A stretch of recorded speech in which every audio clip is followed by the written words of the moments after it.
matriz de la vida.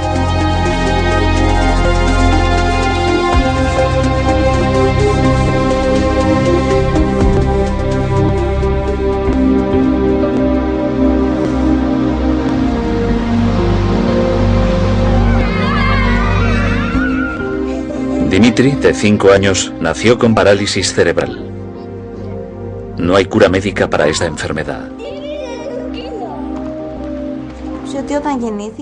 Cuando nació Dimitri, los médicos nos dijeron que seguramente nunca podría andar, que nunca sería independiente, que al tratarse de una enfermedad crónica, su salud sufriría secuelas de las que no se recuperaría nunca. No probamos otra alternativa. Personalmente solo tenía fe en los métodos estándar, hasta que unas personas en las que confiábamos, porque las conocíamos bien, nos hablaron de Eric. Consideramos la sanación el levantarnos de una silla de ruedas, recobrar la vista, recobrar el oído, que desaparezca un cáncer, todo eso. Y estas cosas suceden. En principio, la idea era tan solo asistir a un seminario que nos enseñaría el modo de ayudar a Dimitri en la familia.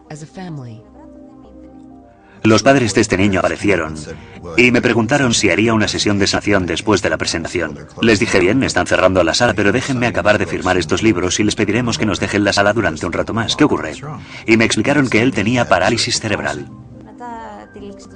Después de que acabara el seminario, se vieron por primera vez, durante muy poco rato, unos 10 o 15 minutos. En la parálisis cerebral se da algo muy común, y es que los pies, en vez de poderlos poner planos en el suelo, el talón se levanta. Así que su talón no tocaba el suelo, ya tenía programada la operación. Tenía que llevar aparatos. Para poder levantarse tenía que agarrarse a los muebles o a la ropa de alguien. Para poder bajar escaleras tenía que sentarse en los escalones y bajar los peldaños uno a uno. Y para subir debía hacerlo a 4 patas. Fuimos al escenario con Dimitri. Le subimos a una cama que había allí. Y le dijimos que estuviera tranquilo y que colaborara con Eric. Que no iba a pasar nada que le incomodara.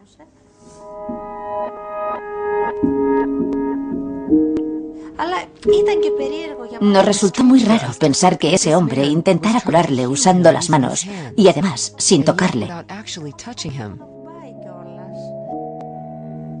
A los 4 minutos se levantó y no solo caminaba. Estaba saltando y corriendo. Fue una gran sorpresa y una gran alegría para nosotros. Pero a la vez nos quedamos pensando cómo eso había dado resultado tan deprisa, tan directamente y tan eficazmente.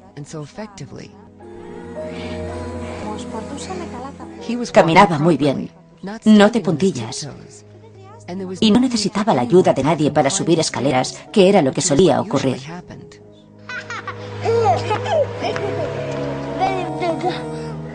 Otros niños suben escaleras todos los días sin problema. Pero Dimitri no podía hacer eso. De modo que conseguir esas cosas era muy importante para él. Me lo volvieron a traer para otra sesión. Tenía una de las manos cerradas. Yo no lo sabía. Me miró y en griego me dijo, mira, puedo abrir la mano. Estaba perfecta. Me dijo, ya no me duele. Dijo, mira, puedo coger un vaso y beber yo solo.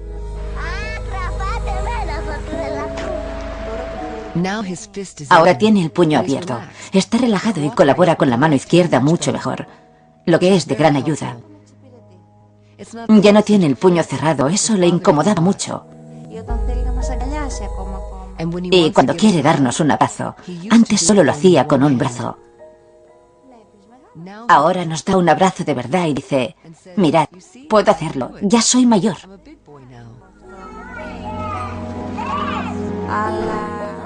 Obviamente, la mano aún no está bien del todo, pero junto con la mano izquierda sabe manejarse y no la descarta. Tal vez el aspecto más fascinante de la sanación reconectiva sea que se puede aprender. No me podía creer que esto fuera algo que se pudiera aprender. Creía que era algo que solo podía hacer Eric. No pensaba que yo también pudiera adquirir esa habilidad y ayudarte a ti, a mi vecino, a mi amigo. Pero en el transcurso del programa, enseguida constatamos con nuestros propios ojos que sí se puede aprender para ayudar a otros. Si ves el ejemplo en carne y hueso delante de ti, como nosotros vemos a nuestro hijo, entonces creo que sí, lo crees.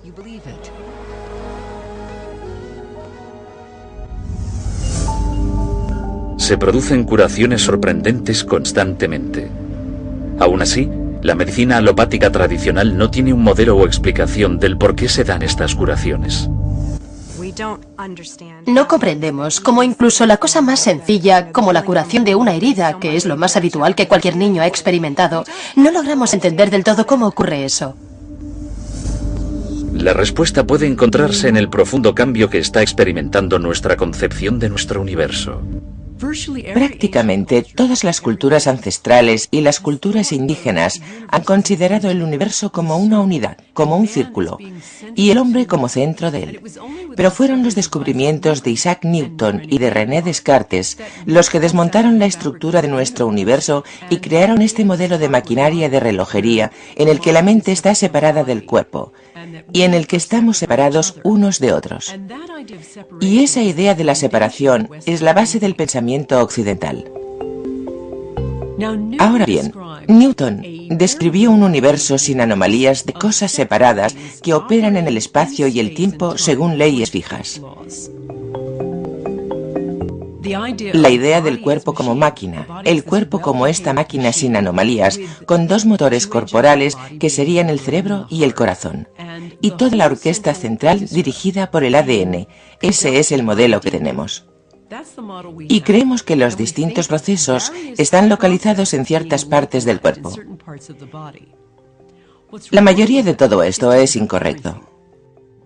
El cuerpo está totalmente descentralizado. No hay un cerebro central en sí. El cerebro sería algo así como el receptor de una antena. Sería más bien un transductor de información, un receptor y un transmisor de información, pero no el almacén central de esa información. En nuestro mundo convencional de bioquímica y biología celular, nos centramos en una creencia newtoniana del mundo material. A lo largo de la historia de la ciencia, nos centramos en la realidad mecánica y hemos descartado el concepto de energía y de campos como información y biología. Esa es la perspectiva newtoniana que afirma, centrémonos en la materia, no prestemos atención a todo lo demás. Pero ahora nos estamos dando cuenta que la mente es un campo energético de pensamiento, que se puede leer con cables de electroencefalograma en el cerebro, o con un nuevo método aún más interesante llamado magnetoencefalograma, MEG. Mientras que con el electroencefalograma colocas cables en la piel y se lee la actividad cerebral, el magnetoencefalograma es una sonda en el exterior de la cabeza y lee los campos de actividad neuronal sin ni siquiera tocar el cuerpo. Así que básicamente indica que cuando estamos procesando con el cerebro, emitimos campos. De 1875 a 1920 hubo un gran avance en la bioquímica. Y fue entonces cuando se pensó que, como somos una máquina química, la solución es darle al cuerpo las sustancias químicas adecuadas y te mejorarás. Hasta cierto punto eso es cierto, pero al parecer esto no se puede aplicar a las enfermedades crónicas, es cierto a corto plazo. Por entonces se produjo una importante escisión intelectual en la física, porque el antiguo mundo newtoniano, el universo reloj, se estaba reforzando. Y unos cuantos excéntricos en Dinamarca, Alemania y en menor medida en Inglaterra desarrollaron la física cuántica y afirmaron que no funciona del modo que se decía que funciona. La cosa no es así. Y se encontraron muchas anomalías en la física que no podían explicarse. Y el resultado de esto fue que la idea antigua de un universo mecánico, donde todo ocurre por una razón concreta, debía descartarse.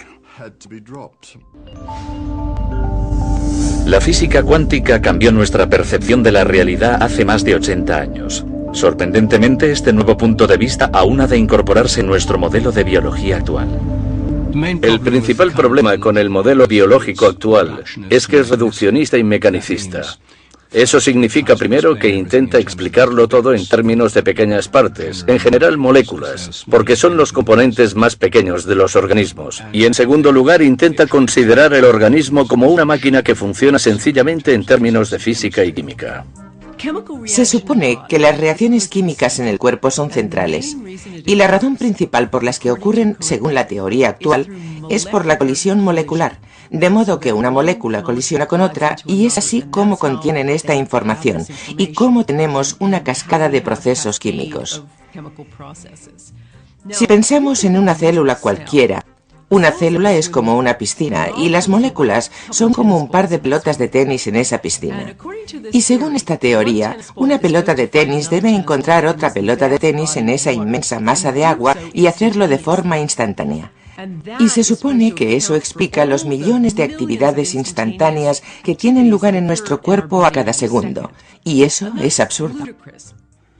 El sistema de control existente de la medicina moderna son las enzimas, las hormonas, no la conciencia, no las emociones, no el campo corporal. Todo lo que hay ahí como sistema de control son enzimas y hormonas. Y a nosotros esto nos parece poco acertado para explicar toda la magnificencia del comportamiento y las enfermedades humanas y todo eso. Es imposible. La medicina actual sigue trabajando con los antiguos paradigmas de la física que se remontan a la época de Newton y la primacía de la materia. La física moderna hace mucho que eliminó ese paradigma y entiende que no es la materia, sino la mente o el espíritu lo que es primordial. Aunque no se define como espíritu, sino como campos de energía inteligente. Consideramos la ciencia como una especie de verdad absoluta y como una historia que ya se ha escrito. Pero la realidad es que la ciencia es una historia relatada por capítulos y cada nuevo episodio suele pulir o cambiar por completo lo que se ha dicho antes. Este péndulo intelectual oscila y está oscilando hacia la idea del holismo y teniendo en cuenta cómo funciona un sistema como un todo. Por el contrario, los médicos empezaron a observar cómo funciona cada célula en particular y se centraron en un nivel celular. Eso se lleva haciendo cientos de años, vale, lo entendemos bien, pero no entendemos cómo se comunican las células entre ellas y cómo manejan la información.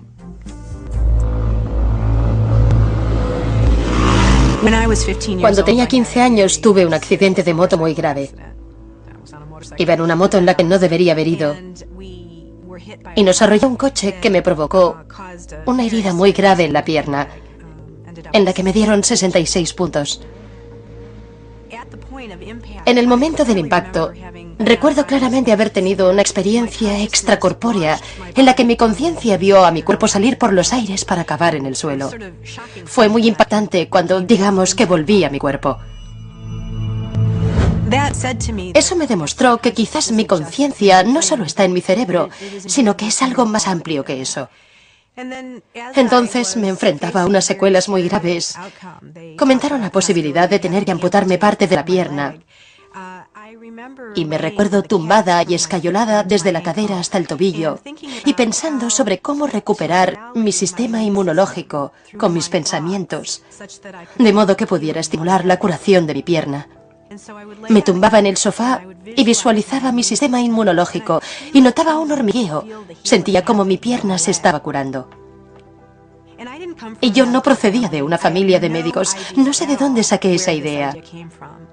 Pero de algún modo fue algo no ético. Supe al instante que eso era lo que tenía que hacer. Y al final me quitaron la escayola y ahora, como se ve, sigo siendo un ser de dos piernas, por suerte. Así que en esa curación creo que tuvo algo que ver parte de mi experiencia personal. Que hubo algo que me hizo saber que mi mente era importante para mi cuerpo y que mi cuerpo era importante para mi mente. Algo que sabía intuitivamente. Mente, intención, creencia. ¿Pueden influir estos factores en la curación? Si crees que tienes una enfermedad incurable, si tú mismo lo crees, tienes razón. Si crees que tu problema se puede curar, entonces también tienes razón.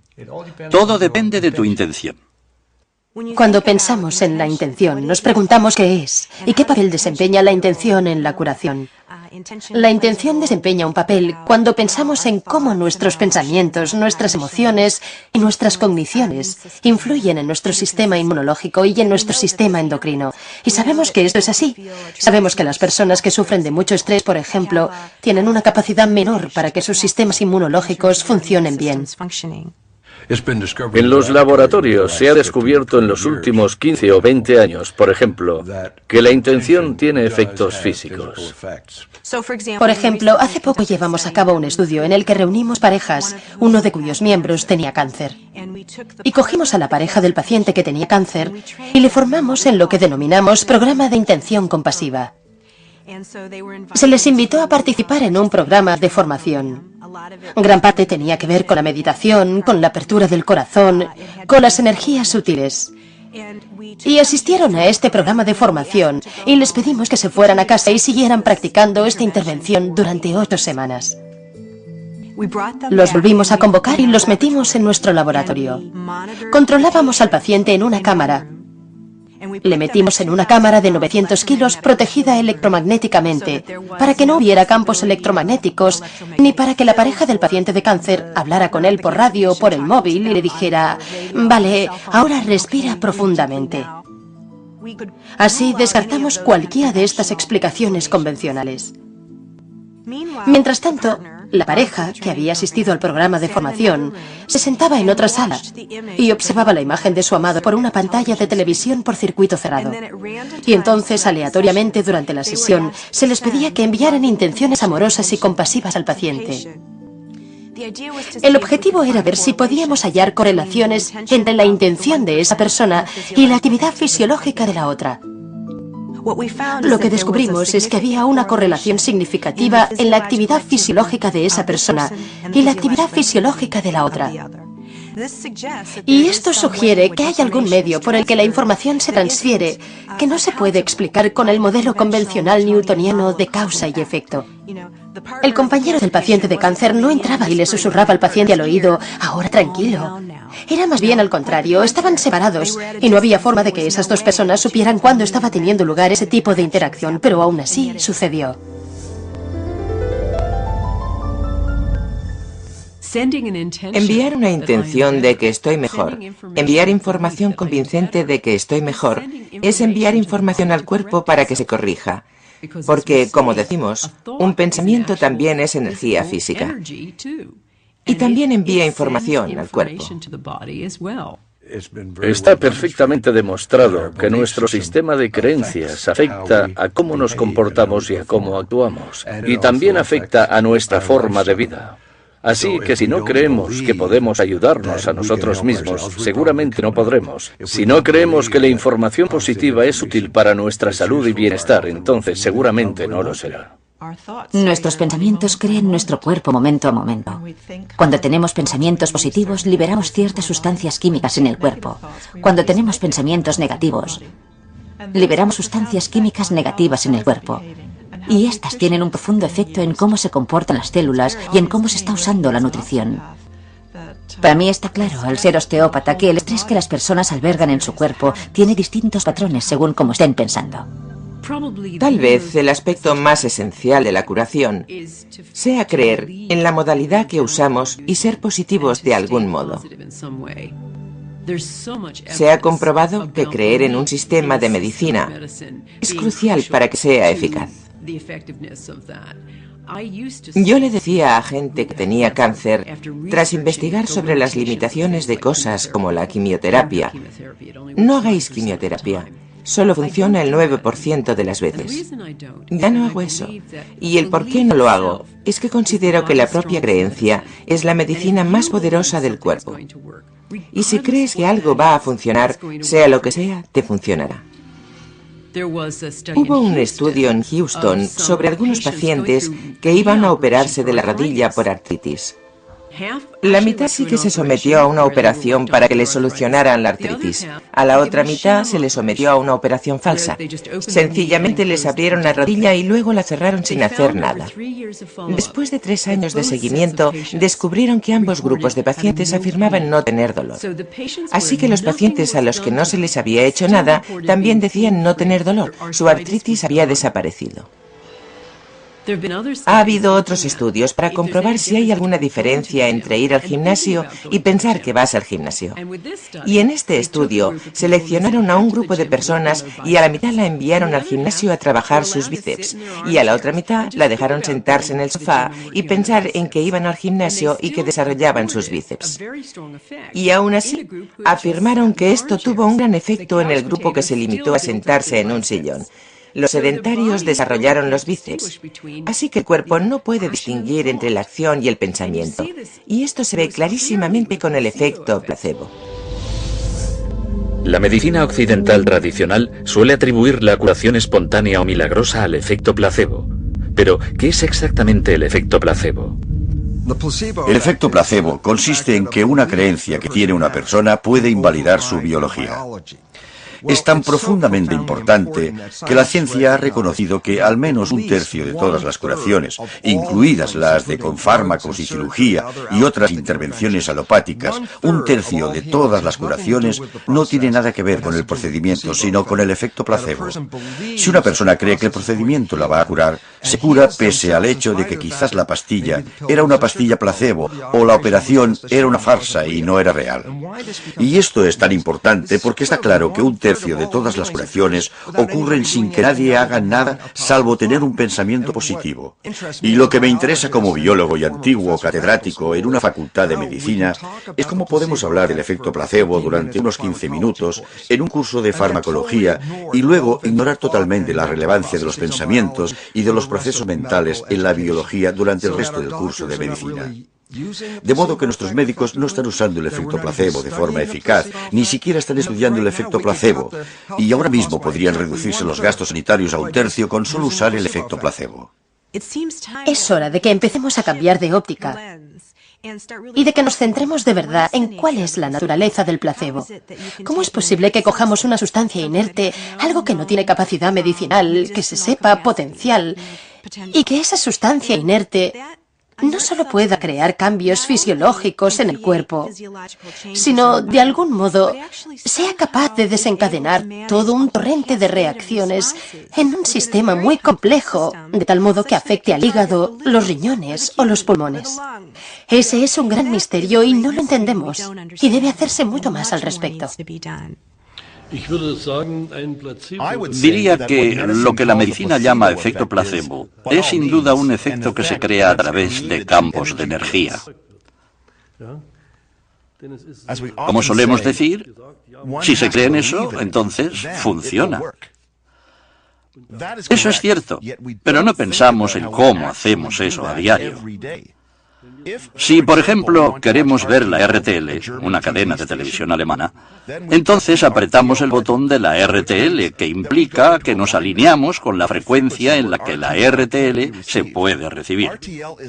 La RTL siempre está presente, pero si no nos centramos en ella, entonces no la recibiremos. Así que cuando quiero ver la RTL, debo centrarme en ella, debo buscarla. Y con esto es lo mismo. Cuando me centro en algo con mi mente, la información sigue a esa atención. El efecto placebo es otra forma de hablar de la capacidad de autocuración del cuerpo. Y todo aquello que libere más de eso será un sistema mejor. Yo estaba desesperada por tener hijos. Ese fue uno de los motivos por los que me divorcié. Yo quería hijos, mi marido no quería. Así que me mudé a Londres pensando que me costaría un máximo de 2 años encontrar una nueva pareja y estabilizarme. Y me iría a vivir al campo con el cupo de 2,5 hijos que me correspondía y sería feliz. Ese era mi plan. Se me daba muy bien hacer planes. Ahí estaba yo, tenía mi consulta de osteópata, tenía clientes. Y estaba estresada, frustrada, deprimida. Llevaba años teniendo jaquecas. Quizás durante unos 10 años había tenido unos dolores de cabeza espantosos e iban cada vez a peor. A veces me duraban 5 días. Tenía una visita rutinaria con mi médico y este descubrió que mis niveles de hormonas estaban muy alterados e inmediatamente sospechó que tenía un tumor. Así que me mandaron a hacerme un escáner cerebral y me diagnosticaron un prolactinoma. Fue un shock tremendo, tremendo, de repente, y al principio pensé, qué injusto. Fui a la biblioteca médica y empecé a informarme cuanto pude sobre este tumor. Y cuando descubrí que provocaba esterilidad pensé, esto es tan irónico.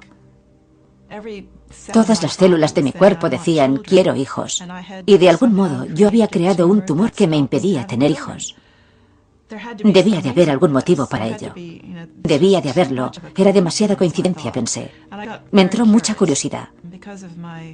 Gracias a mi formación en medicina alternativa, decidí tratarlo con métodos alternativos en vez de recurrir a los fármacos ortodoxos o a la cirugía. Ariel decidió usar la programación neurolingüística o PNL para tratar su tumor. Me dediqué a profundizar mucho en la PNL. Hice el nivel de maestría. Llegué a mi casa y me sentía completamente inspirada respecto a lo que podía hacer. Empecé a entender de veras en qué consistía la PNL. La PNL es una forma de psicología práctica que empieza desde donde estás ahora y tiene en cuenta dónde quieres estar y descubre qué obstáculos hay. Si tienes jaqueca durante 5 días, como yo, y quieres llegar al final sin tener un tumor, el viaje para ir del punto 1 al punto final es lo que se empieza a explorar con la PNL. Ariel hizo algunos descubrimientos muy interesantes cuando empezó a trabajar con la PNL. Ahora recuerdo que era una persona que pensaba que todas las células de su cuerpo querían hijos.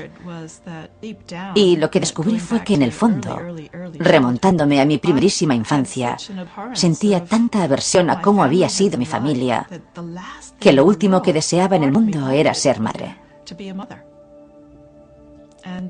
Y esto me sorprendió sobremanera. Yo había creído desear una cosa y en realidad una parte inconsciente de mí iba en una dirección completamente opuesta. Y cuando comprendí los motivos por los que no quería hijos y en qué se basaba eso, pude librarme de ello y permitir que todo fuera como debía ser. Y al menos entendí por qué me había creado una vida que seguía ese camino. Un día me oí a mí misma gritándome dentro de mi cabeza, y esa vocecita decía, estoy tan harta de esto, solo quiero librarme de esta pesadilla, quiero librarme de este tumor. Y me quedé paralizada mientras escuchaba esa voz dentro de mi cabeza y pensé, hay mucha ira ahí, mucha frustración, me estoy autoagrediendo. Si estoy atacando a mi tumor pensando que quiero librarme de él, eso es algo homicida. Eso no puede curar. Y nunca había visto la curación de ese modo. Y me di cuenta de que todos mis pensamientos consistían en hacerlo desaparecer. Eso es un conflicto interno enorme. Y decidí analizarlo más detenidamente. Y pensé, vale, ¿qué sería lo contrario? Ha de ser la aceptación. Me dije a mí misma, bueno, ¿qué pasaría si aceptara este tumor? Y esto ocurrió varios años después, pero fue sin duda un punto de inflexión para mi curación cuando me di cuenta de que mi tumor me había conducido a un viaje que yo nunca había planeado. Me había enseñado cosas que nunca me planteé aprender. Había cambiado mi profesión, había cambiado mi perspectiva, había aprendido muchas cosas sobre mí y sobre otros. Entendí cosas que nunca había entendido. Había conocido gente estupenda, maravillosa de todo el mundo. Gente de todo el mundo me había apoyado. Y me percaté de que me quería mucho más. Y pensé, vale, veo que este tumor no ha sido malo del todo. ¿Y si está aquí con alguna finalidad? Porque hasta ahora me ha servido de mucho. Así que si está aquí por algo y sigue aquí, quizás aún sigue habiendo una finalidad. ¿Qué ocurriría si le diera permiso para quedarse toda la vida? 6 meses después de darme cuenta de esto y haber llegado al punto de aceptar la presencia de mi tumor, me hicieron unos análisis de sangre y fui a ver a mi especialista. Y para mi sorpresa, mis niveles de hormonas eran totalmente normales. Y cuando mi médico los vio, me dijo: vaya, esto es increíble. Yo pensé que habían cometido algún error, que los resultados del análisis no estaban bien o algo así. Le dije: ha pasado mucho tiempo, ahora soy mayor, quizás mis hormonas han cambiado. Y él exclamó: no, eso no puede ser. Dijo: esto solo puede significar una cosa, tu tumor ha desaparecido. Y dijo: tienes un gran mérito. No sé qué has hecho, no sé qué has estado haciendo, pero debo decirte que llevo visitándote 10 años y no eres la misma persona que eras hace 10 años. Eres completamente diferente.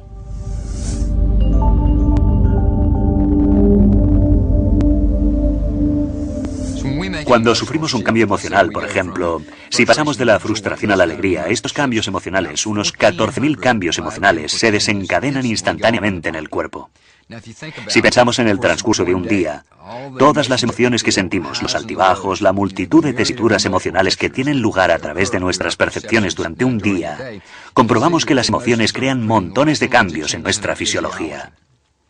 De modo que tiene mucho sentido empezar a prestar atención a la dieta emocional, además de la dieta física.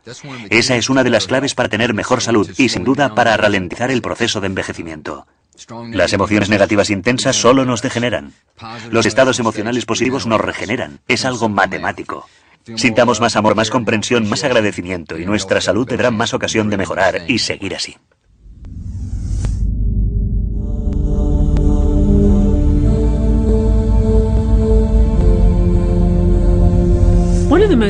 Uno de los descubrimientos más impactantes desde la llegada de la física cuántica es algo llamado el campo cero. Y esto hace referencia al intercambio de energía que tiene lugar entre partículas subatómicas. Todas las partículas subatómicas entablan un pequeño baile de energía. Es algo así como jugar un partido de baloncesto. Se envían energía mutuamente y en ese intercambio se crea algo llamado partícula virtual durante menos tiempo de lo que dura un parpadeo. Ese pequeño intercambio individual no es mucha energía, equivale a medio vatio más o menos.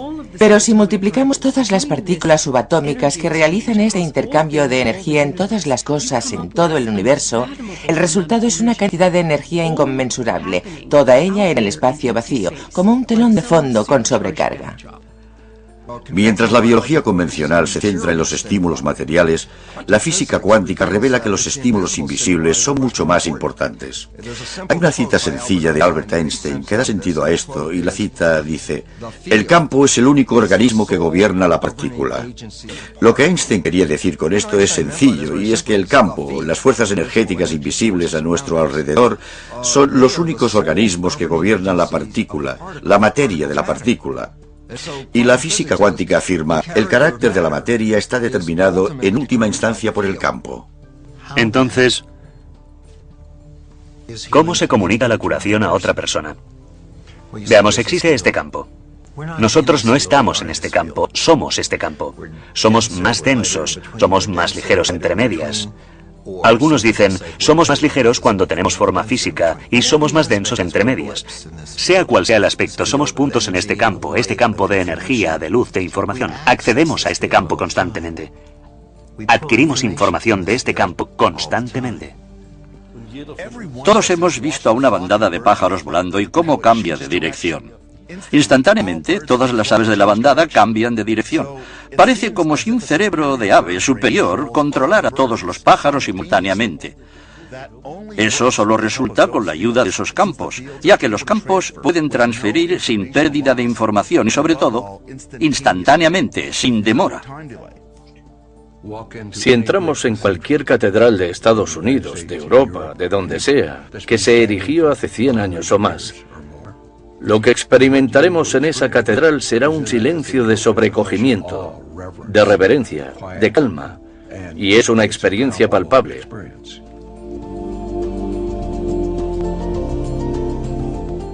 ¿Por qué esto es así? Es así, porque durante cientos de años, la gente que ha entrado en esa catedral lo ha hecho con su mejor disposición, ha ido a rendir culto, y en ese estado mental en el que las emisiones cuánticas del cuerpo y cerebro se emiten allí, esa catedral las absorbe, y en siglos posteriores retroalimentan a los feligreses que entran allí. Y por eso sienten ese silencio, ese sobrecogimiento y veneración. Todos formamos parte de ese campo de energía gigante, ese campo cero. Todos estamos conectados y estamos conectados más allá de los confines más lejanos del cosmos.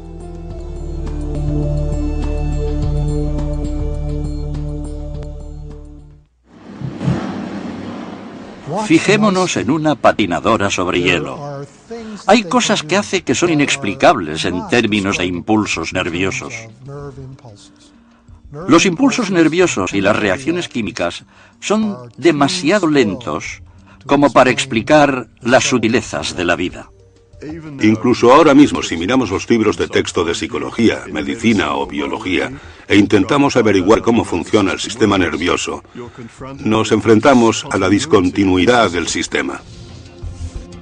El sistema nervioso lo forman neuronas que transmiten impulsos eléctricos y químicos por todo el cuerpo. Si medimos los impulsos del sistema nervioso, veremos que algunos van a 320 kilómetros por hora, mientras que otros van a 3 kilómetros por hora. Y creo que esos son los reflejos del dolor, que son muy lentos. Como el cerebro o cualquier otra parte del cuerpo pueden coordinar el sistema nervioso y todos los movimientos. Cuando esos impulsos están viajando a velocidades tan diferentes, es un problema imposible. Si eres bailarín, por ejemplo, te mueves en 3 dimensiones y te mueves en el tiempo. ¿Cómo es posible que una persona coordine todos esos pasos de baile? Es una incógnita.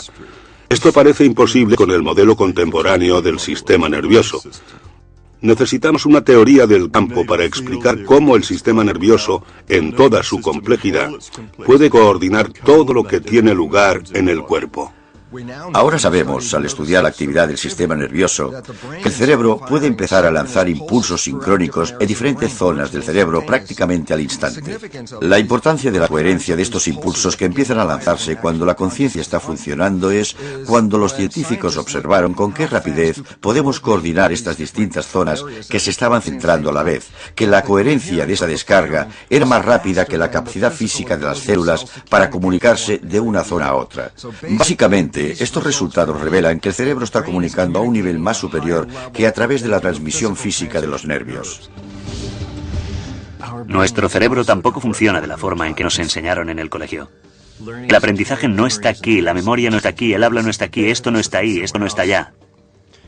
Estos aspectos están diseminados por el cerebro y accedemos a ellos desde el campo.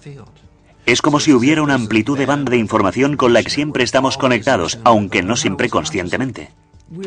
Entendemos que el cerebro no tiene localización concreta para ciertas cosas. Nadie ha podido averiguar dónde está la memoria, por ejemplo. Y Karl Pribram realizó unos estudios asombrosos hace años, estudios espantosos, en los que enseñaba a ratas ciertos recorridos y luego empezaba a destruir sistemáticamente el cerebro de las ratas. Y descubrieron que por mucho que se redujera su cerebro, las ratas quizás tuvieran problemas motores horrorosos, pero seguían una y otra vez recordando el recorrido.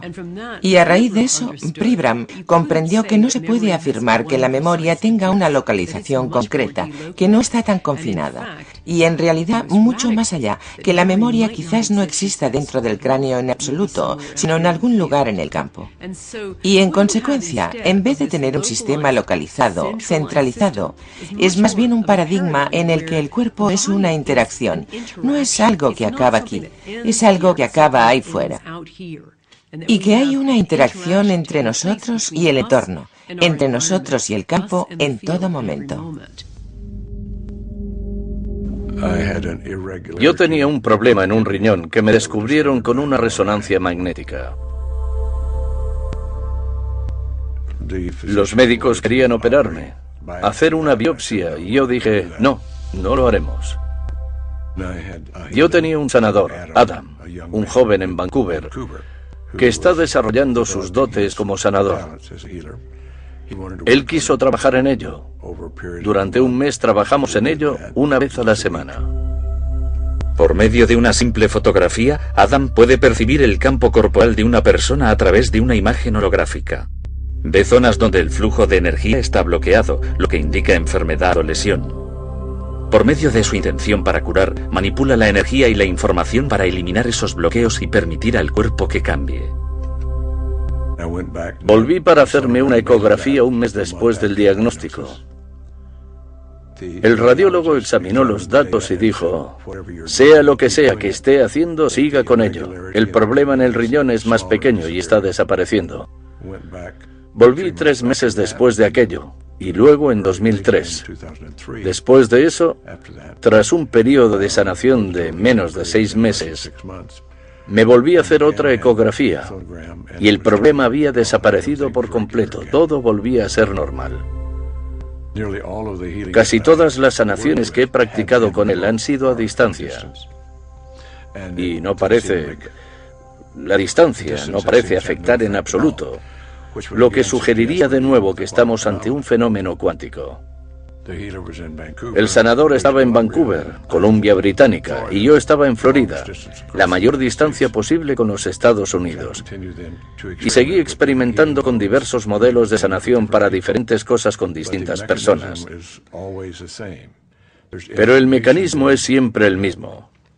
Hay información que se transfiere y también parece haber una transferencia de energía que es palpable. Parece ser que nuestro cuerpo está conectado con el campo.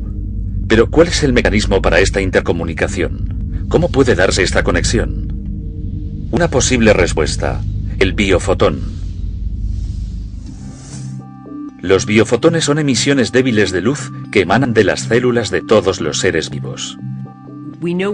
Sabemos que enviamos información con emisiones de biofotones porque personas como Fritz Popp han descubierto que enviamos pequeñas corrientes de luz. Empezamos a buscar esos fotones.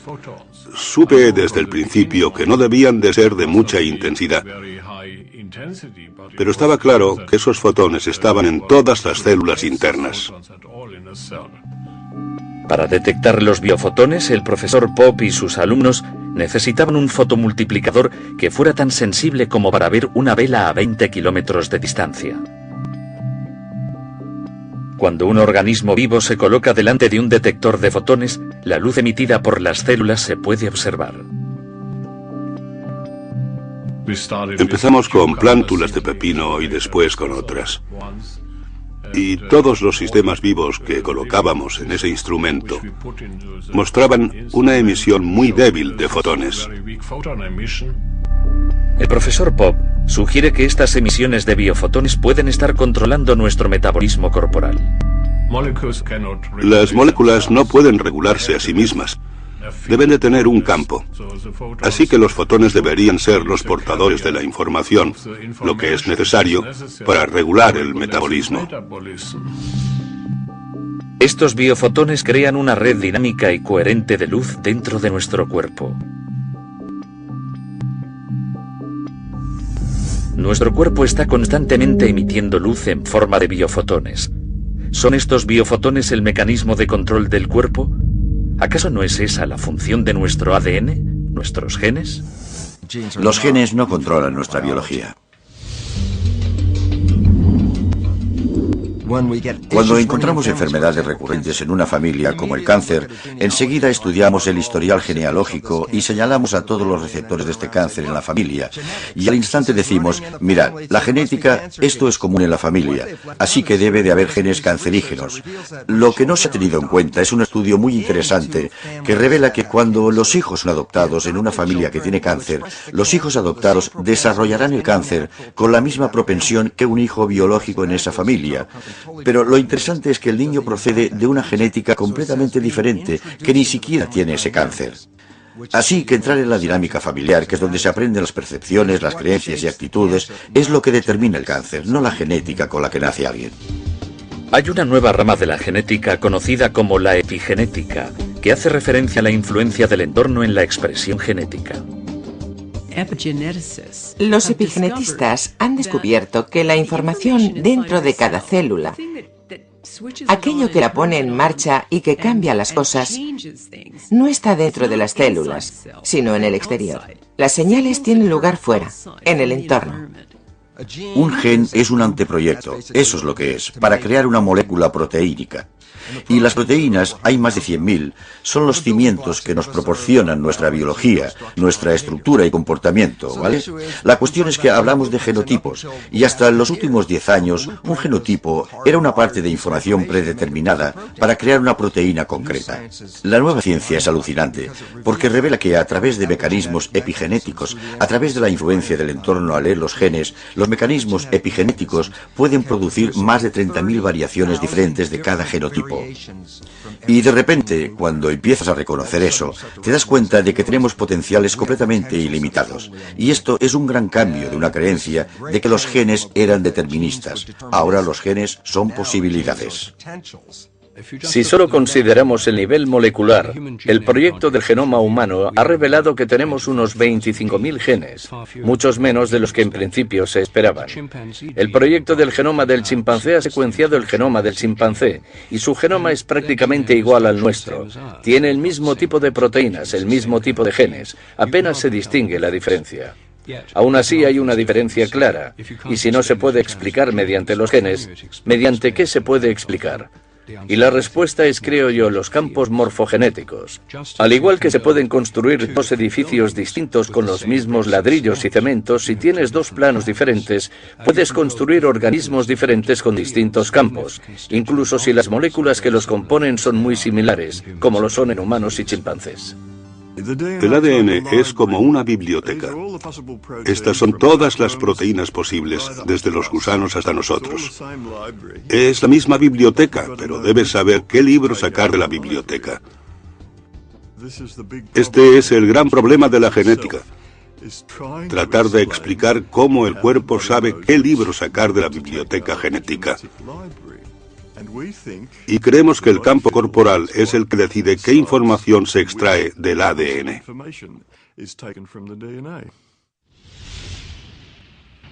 Muchas culturas ancestrales han explorado el sistema energético del cuerpo. Hoy en día, los investigadores especulan sobre si el cuerpo tiene un campo de energía, conocido como campo morfogenético o campo corporal. Hay una jerarquía de campos que organizan nuestro cuerpo. Está el campo de todo el cuerpo, están los campos de los órganos y luego los campos de los tejidos y los campos de las células dentro de estos. Los campos de nuestro propio cuerpo están dentro y alrededor del cuerpo. Hay un campo global y luego están los campos subsidiarios, campos modulares para los brazos, piernas y los distintos órganos. La ventaja de los campos es que son intrínsecamente holísticos. Todos los campos son holísticos. El campo gravitatorio no se puede dividir en partes. Si cortamos un platelminto en 10 partes diferentes, cada parte puede dar lugar a un gusano nuevo. ¿Cómo es posible? Si fuera una máquina, eso no pasaría. Si cortas una máquina, lo único que conseguirás será romperla. Pero si cortas un imán, un sistema de campo, entonces por muchos trozos de pequeños imanes que consigas, cada uno tendrá un campo magnético completo. Y fue esta analogía con los campos magnéticos lo que llevó a los biólogos del desarrollo a sugerir la idea de campos morfogenéticos por primera vez. Y esto fue en los años 20. Y este campo ahora es un concepto crucial en la biología del desarrollo. No se pueden entender de verdad cómo los organismos se desarrollan sin él.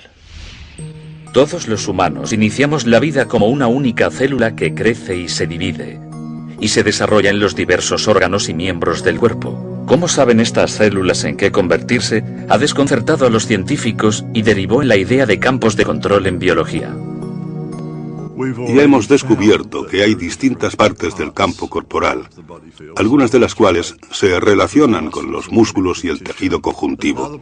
Otra parte del campo corporal está relacionada con el cerebro y con el sistema nervioso, y otra con el campo mórfico, que conecta con el ADN y la información genética del cuerpo. De modo que coincide con la medicina en muchos puntos. No difiere de la medicina, tan solo va un poco más allá conceptualmente. Estos campos energéticos pueden proporcionar la información necesaria para controlar el cuerpo. ¿Cómo sabe el cuerpo mantener su temperatura a una temperatura concreta? ¿Qué decide o quién decide cuál es la tensión arterial correcta para esa persona? Nadie lo sabe, y lo que afirmamos como idea holística es que el campo corporal decide sintonizar, girar todos los botones. Los campos morfogenéticos, o más en general, campos de información, son sistemas de control por encima del nivel molecular o el nivel bioquímico. Son sistemas que organizan el cuerpo, organizan el organismo en desarrollo. Las plantas también lo tienen, y todos los animales. Y mantienen la forma del cuerpo. Ayudan a los cuerpos a recuperarse de enfermedades o lesiones. Están detrás de una regeneración, por ejemplo. Aún podemos ir más allá y afirmar que el cuerpo humano en realidad es información estructurada. O en otras palabras, que el cuerpo humano es un campo de energía. Un campo de energía de ondas estacionarias, escalares, que están organizadas proporcionalmente, estructuradas y contienen gran cantidad de información. Creo que necesitamos un modelo del cuerpo basado en el campo para poder integrar distintas formas de curación o medicina en una comprensión coherente. El campo corporal es un campo energético que contiene patrones de información. Todos los órganos de nuestro cuerpo generan su propio campo específico. Un órgano en concreto parece generar campos significativos que afectan a todo el cuerpo. El corazón es el emperador del sistema. El hígado y todos los órganos tienen otras tareas, pero el corazón lo gobierna todo. Hay un concepto en medicina llamado cardiología energética que afirma que las señales producidas por el corazón son todas vitales para la regulación. El corazón está constantemente emitiendo sonido, ondas de presión, calor, luz, señales eléctricas, magnéticas y electromagnéticas. Todas las células del cuerpo están recibiendo estas señales de distinto tipo en diferentes momentos, porque viajan a diversa velocidad a través del sistema circulatorio. El corazón genera la mayor señal rítmica y electromagnética en el cuerpo. Si consideramos este campo magnético una onda portadora, está siendo modulado con información. Es la onda portadora de información. Y los experimentos que realizamos dejan claro que se modula con patrones emocionales. En otras palabras, si nos sentimos enfadados, frustrados o irritados, la información que queda grabada en ese campo magnético es muy diferente a si sentimos afecto, amor o compasión hacia alguien. Se ha descubierto que el corazón tiene patrones de latido rítmicos que pueden ser incoherentes o coherentes. Estos patrones están íntimamente relacionados con nuestras emociones y con cómo nos sentimos. Cuando el patrón del latido rítmico es fluido y metódico, se llama ritmo coherente. Y ese ritmo coherente alinea o sincroniza el ritmo cerebral, el sistema nervioso, los órganos y las glándulas corporales. Todos danzan en armonía con ese ritmo coherente del corazón. Las emociones positivas, las que solemos llamar positivas, como el amor, el agradecimiento, el cariño, el perdón, la gratitud, todas causan un patrón cardíaco muy distinto al de las negativas, como cuando sentimos ira, irritación o ansiedad. Estas crean lo que denominamos ritmos incoherentes o patrones desordenados. Por otro lado, tenemos los sentimientos positivos, cuando contemplamos un atardecer y admiramos su belleza, cuando nuestro corazón late a un ritmo que llamamos coherente. Es un patrón tipo ondas sinusoidal que el corazón está enviando al cerebro. Y lo llamamos coherencia cardíaca, porque en las investigaciones descubrimos que el corazón debe entrar en ese patrón rítmico sincronizado, coherente, para que el resto del cerebro y el sistema nervioso y el resto del cuerpo se alineen y se sincronicen con ese potente ritmo. Así que empieza con el corazón. Cuando tomamos el pulso, lo que sentimos es la onda de presión creada por el latido del corazón. No es el flujo sanguíneo, es la onda de presión. Así que cada vez que late el corazón, esta onda de presión va al cerebro y al resto del cuerpo. Y si lo observamos a nivel del cerebro, esa onda de presión sincroniza todas las neuronas. El cerebro tendría problemas si no tuviera esa señal para sincronizarse, para darnos ese efecto de sincronía global. Cuando alguien está en coherencia, notamos cómo irradia su amor o su compasión o su gratitud. La coherencia es el estado fisiológico óptimo que subyace en poder aprender, desarrollar y facilitar los procesos regenerativos naturales del cuerpo. El corazón tiene su propio sistema nervioso intrínseco que puede percibir, sentir, recordar y procesar información, y es independiente del cerebro. Siempre pensamos que el sistema de entrada de información está por completo en el cerebro. Pero ahora estamos descubriendo que el corazón recibe información en primer lugar y luego la transmite al cerebro. Algunos estudios han demostrado que el corazón reacciona más deprisa que el cerebro a estímulos externos. Uno de los estudios más recientes que hicimos en nuestros laboratorios fue el que acabamos titulando La electrofisiología de la intuición. Anteriormente se habían realizado otros estudios que mostraban que el cuerpo reaccionaría de tal modo que prevería un hecho futuro si ese acontecimiento fuera emocionalmente importante y relevante para esa persona. A los participantes se les colocaron sensores para registrar su actividad cerebral, cardíaca y las interacciones cardíaco-cerebrales. La persona se sentaba frente a un ordenador, se apretaba una tecla y luego nosotros registrábamos los datos fisiológicos y de 6 a 8 segundos después se le mostraba una fotografía. La fotografía podría ser de los dos extremos opuestos del espectro emocional. A los participantes se les enseñaron fotografías de víctimas de accidentes de coche, de serpientes atacando y otras imágenes perturbadoras. En el extremo del espectro, las fotos incluían flores o atardeceres. Las fotografías se asignaban aleatoriamente para que las vieran los participantes. La clave aquí está en que el ordenador asignaba la fotografía y qué tipo de fotografía después de que los datos ya se hubieran registrado. Así que era imposible que el investigador supiera de antemano qué fotografía sería. Ni siquiera lo sabía el ordenador. Los resultados fueron sorprendentes. El cuerpo reaccionaba incluso antes de que apareciera la fotografía. Descubrimos no solo que el cuerpo reaccionaba antes del estímulo, antes de ver la fotografía, como si la predijera, sino que era el corazón el que reaccionaba primero. La respuesta del corazón no solo era más rápida, sino que la señal que enviaba al cerebro variaba dependiendo del contenido emocional de la fotografía. Al observar las señales que el corazón enviaba al cerebro, vimos que el corazón mandaba distintos mensajes al cerebro dependiendo de la siguiente foto que fuera a aparecer. Después se veía una reacción cerebral, después una reacción corporal, que era cuando se hacía consciente. Así que el flujo de esta información intuitiva es corazón, cerebro, cuerpo. Después ha de haber una reacción corporal para que seas consciente de ella. Lo que revelan estos experimentos está cambiando nuestra concepción básica de cómo funciona el cuerpo humano. Parece como si el corazón y luego el cerebro tuvieran acceso a un campo de información no limitado por el tiempo y el espacio. Esto hace referencia a la holografía cuántica o física cuántica, y eso ya lo sabíamos. Por fin estamos empezando a hallar el modo de demostrar que si tenemos un sistema energético o electrónico, y que es fundamental, que no está limitado por el tiempo y el espacio. El corazón está conectado a un campo de información e inteligencia que es diferente, pero complementario al campo del cerebro. Está muy claro que estas neuronas en el corazón y el cerebro tienen memoria a corto y largo plazo. Procesan información. Es un cerebro funcional. Otros investigadores especulan sobre si el corazón puede ser el órgano matriz para grabar información en el campo del cuerpo. Hay muchos tejidos neurales en el corazón. Y creemos que el tejido neural está ahí para actuar como impresora para el holograma. El campo corporal holográfico está continuamente provisto de información a través de las ondas de presión del corazón. En el corazón hay una gran cantidad de carga. Las ondas de presión en presencia de esta carga dentro de la cámara del corazón bastan para imprimir información.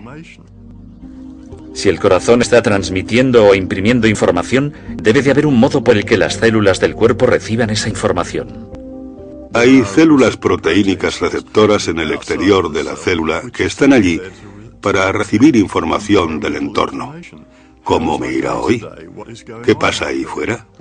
¿Qué quiere el cuerpo que haga a esta pequeña célula hoy? ¿Me entiende?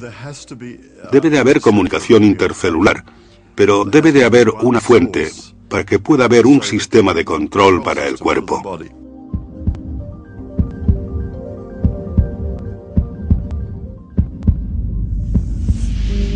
Este sistema de control envía información al cuerpo a través del campo corporal. Pero, ¿qué es exactamente la información? Consideramos el cuerpo como un sistema abierto, tanto material como energético de intercambio dinámico, y lo es. Hemos de comer, pongamos, 1 tonelada de alimentos al año, y la mayoría de ella se distribuye.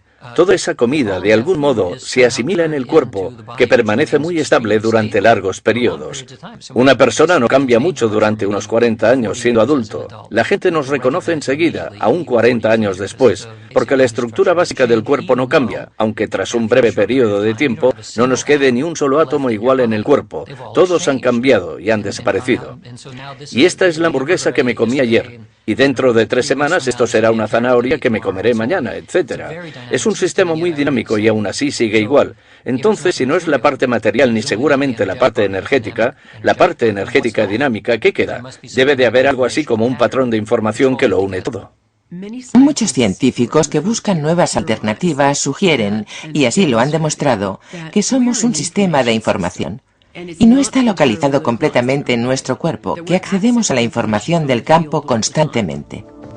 El cuerpo parece estar continuamente conectado con información, dentro del mismo y con información del campo.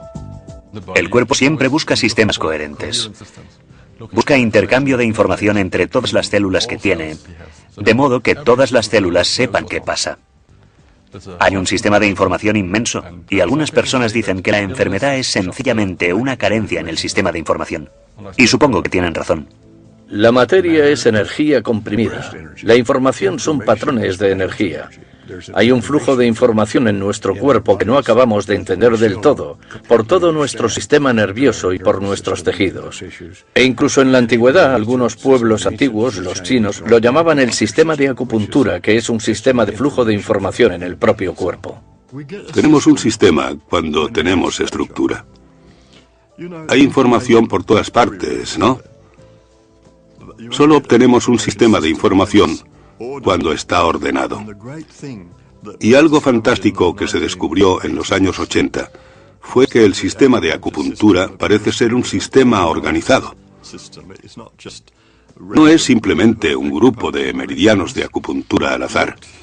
Al parecer, tras hacer experimentos, querían organizarse con un orden concreto y querían comunicarse unos con otros en cierta dirección.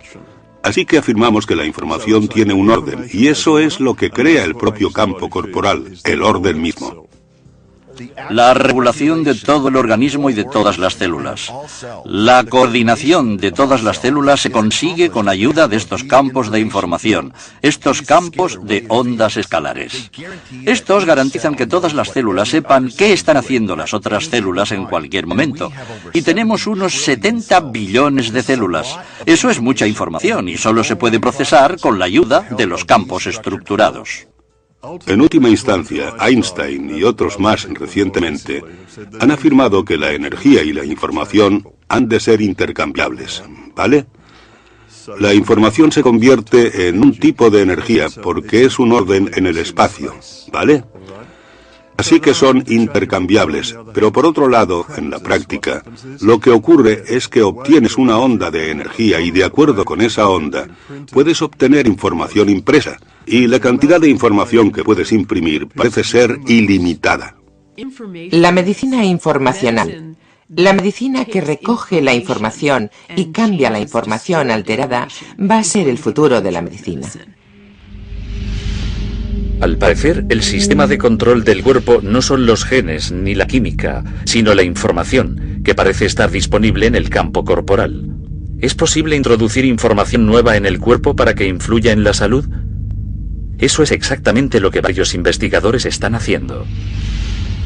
Hemos aprendido cómo detener la distorsión de la información que ocurre como resultado de varias enfermedades. Una vez detienes esa distorsión, sorprendentemente, la fisiología empieza a funcionar, la química se recompone. Se podrían contar multitud de historias sobre curaciones. Y esto es así sencillamente porque hemos aprendido a corregir la distorsión de información en el campo corporal. La enfermedad es en cierto modo información desordenada. De manera que si podemos acceder a la información adecuada, corregimos ese desorden. Y eso es lo que varias de estas nuevas modalidades de energía están haciendo. Básicamente están corrigiendo ese lío de información.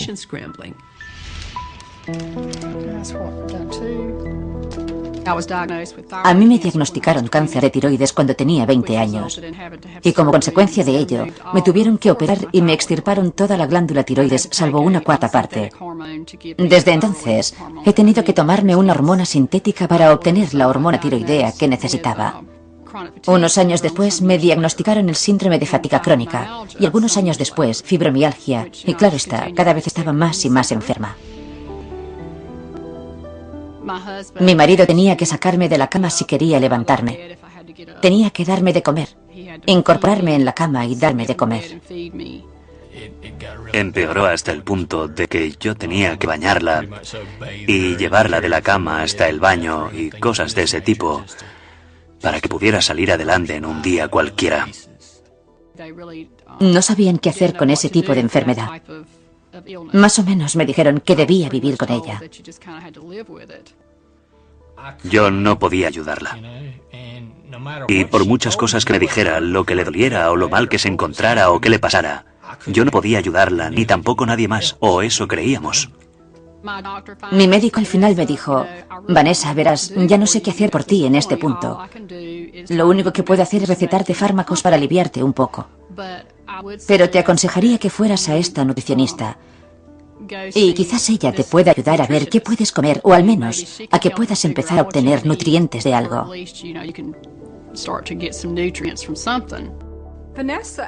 A Vanessa me la derivó su endocrino. La primera vez que vino, era literalmente incapaz de estar un día fuera de la cama. Había perdido una cantidad impresionante de peso. Era alérgica a casi todo. Tenía muchos problemas para encontrar alimentos que pudiera comer. Y por eso me había debilitado tanto. Tenía el interior de la boca lleno de úlceras. En los labios tenía varias llagas, pero no de las que salen cuando estás resfriado. Y tenía el pelo estropajoso y se le caía. Lo primero que hice fue la prueba de nutrienergética. Este sistema está diseñado para determinar las áreas de distorsión en el campo corporal.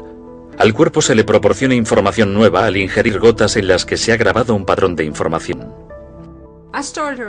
Empecé dándole las dosis que le habría recetado a un niño, porque sus campos de energía eran muy débiles. Así que empezamos con mucha cautela. Una mañana me desperté, tras haberme visitado con Débora durante unos 2 meses, y sentí algo que jamás había sentido. Y supe que esa era la solución. Y me sentí tan bien que me eché a llorar. Me senté en la cama y lloré, y lloré, y lloré.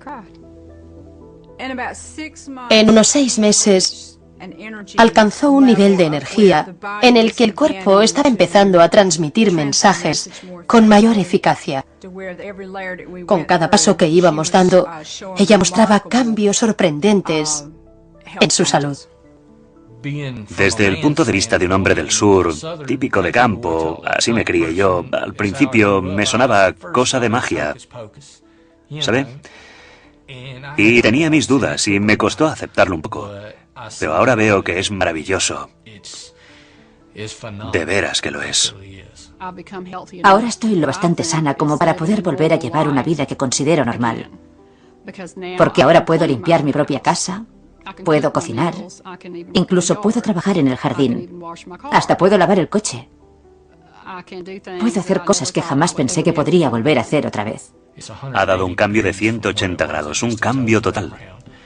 De veras que sí. Lo cierto es que no sé cómo explicar lo diferente que me siento. Es como si hubiera muerto y hubiera resucitado.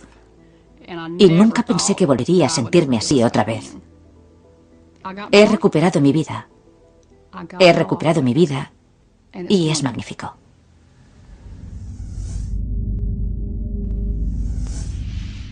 Estamos en el umbral de una concepción nueva de cómo se produce la enfermedad, de cómo se transfiere la información y de cómo mejorar la transmisión de información en los sistemas vivos.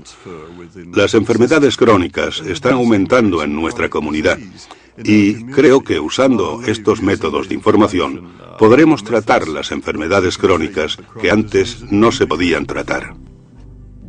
Uno de los ejemplos más destacables de la eficacia y del efecto instantáneo de la medicina informacional lo oí hace poco, y tenía que ver con este sistema llamado terapia del campo del pensamiento, que es una psicología de la energía que teóricamente cura y cambia los pensamientos negativos a nuestro alrededor.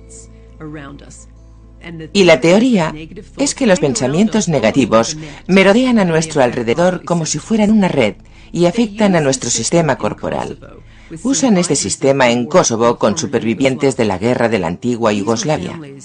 Había familias que estaban muy traumatizadas porque la política de limpieza étnica consistía en matar a media familia para que los supervivientes se desmoralizaran.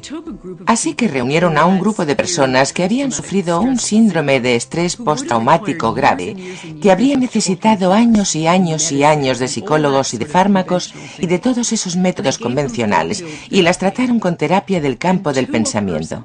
Y esas personas, y esto se aplica al 100% de las personas en este estudio, mejoraron prácticamente al instante, hasta el punto de que se reían y hacían bromas. Las curaron por completo de este trauma. Incluso los terapeutas de psicología de la energía se quedaron boquiabiertos ante la eficacia de esta modalidad. Pero esto solo nos muestra un pequeño ejemplo del poder que tiene la información como medicina.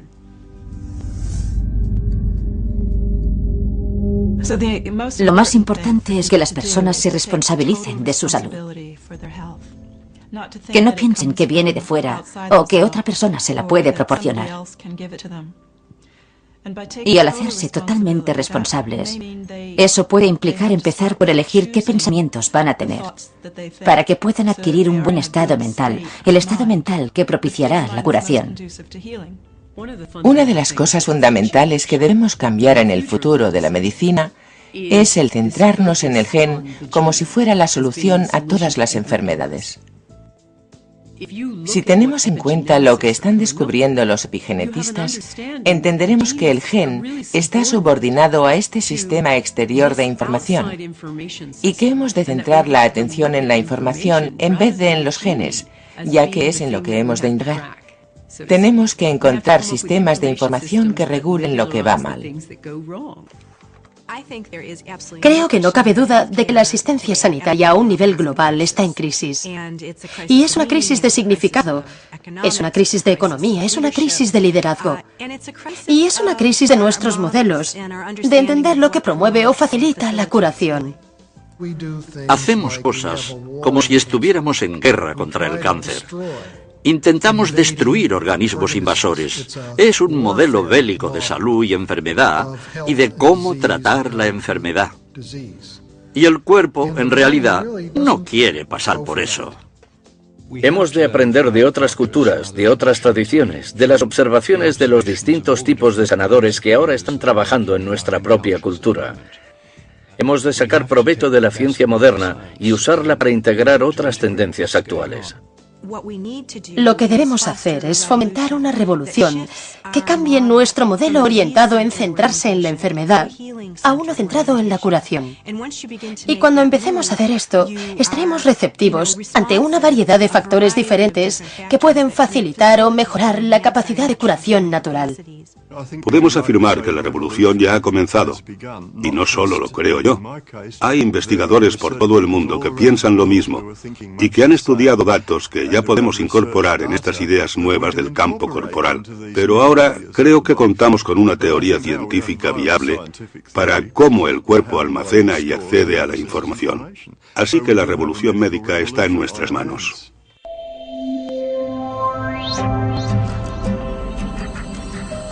La matriz de la vida.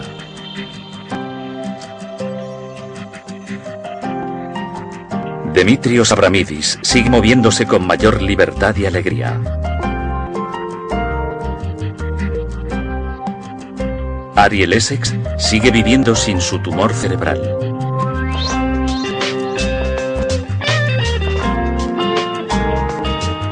Dr. Edgar Mitchell sigue sano sin anomalías en el riñón. Vanessa Stone sigue viviendo sin los efectos del síndrome de fatiga crónica.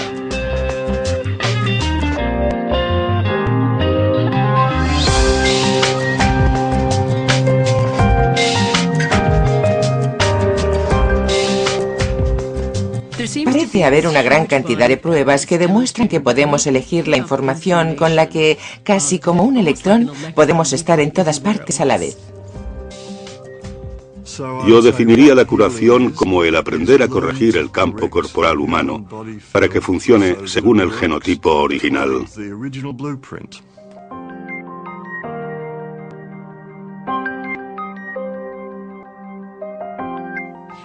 En última instancia, lo que me gustaría ver es un cambio de un modelo centrado en la enfermedad a otro centrado en la curación, y reconocer que la curación es un profundo misterio y que tenemos mucho que aprender.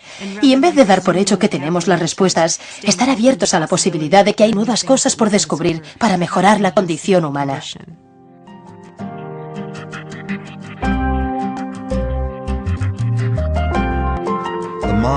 La mente es el modo de funcionar del cerebro que interpreta el entorno y regula la biología.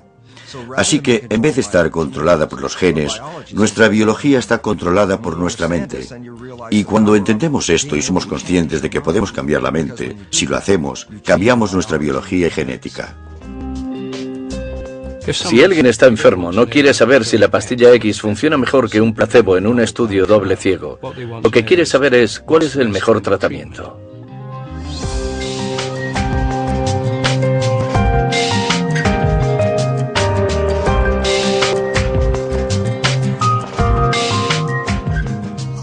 Creo que somos más poderosos de lo que pensamos.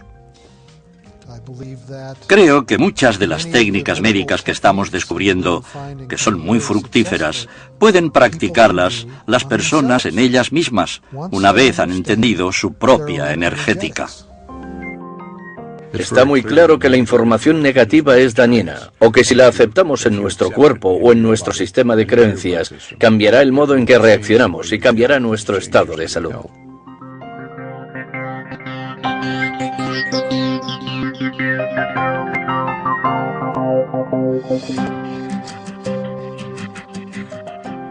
Gracias al trabajo de William Tiller y otros, hemos descubierto que cuando empezamos a trabajar con la sanación reconectiva, se libera gran cantidad de, creo que él la llama energía termodinámica libre, y sabemos que si esto solo fuera energía o solo energía sanadora, en lugar de la reconexión, para que se liberara toda esta cantidad y para que este cambio se diera en la gente, haría falta que la temperatura de la habitación subiera por encima de 300 grados centígrados. Lo que obviamente no ocurre, porque estamos accediendo a algo nuevo y diferente.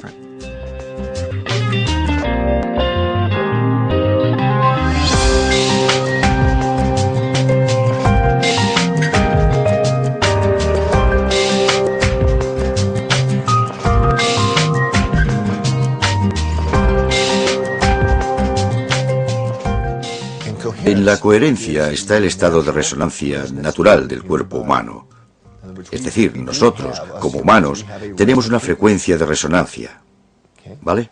Y es también lo que denominamos estado coherente.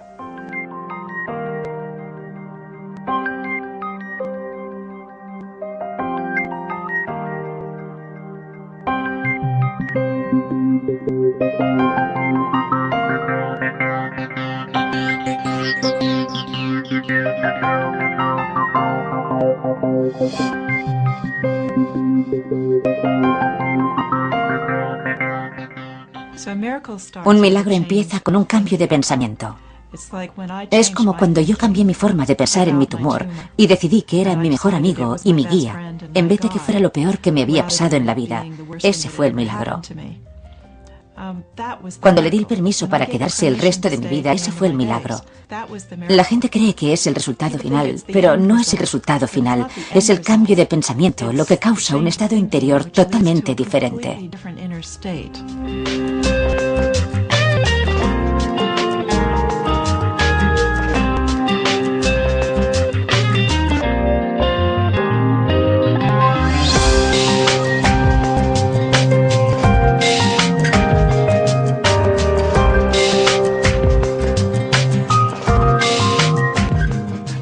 Se necesita tanto el deseo de querer curarte como la buena información de un terapeuta, de infocéuticos, de lo que sea. Sí, desde luego, esto debe ir unido, debe encajar.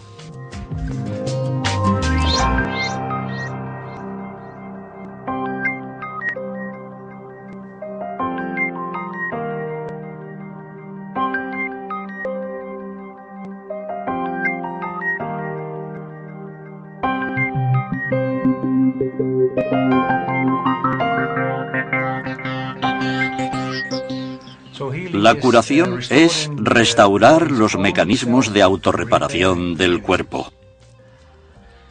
Y eso es lo máximo que como médico se puede alcanzar, poder ayudar a tus pacientes a que restauren sus propios mecanismos de recuperación.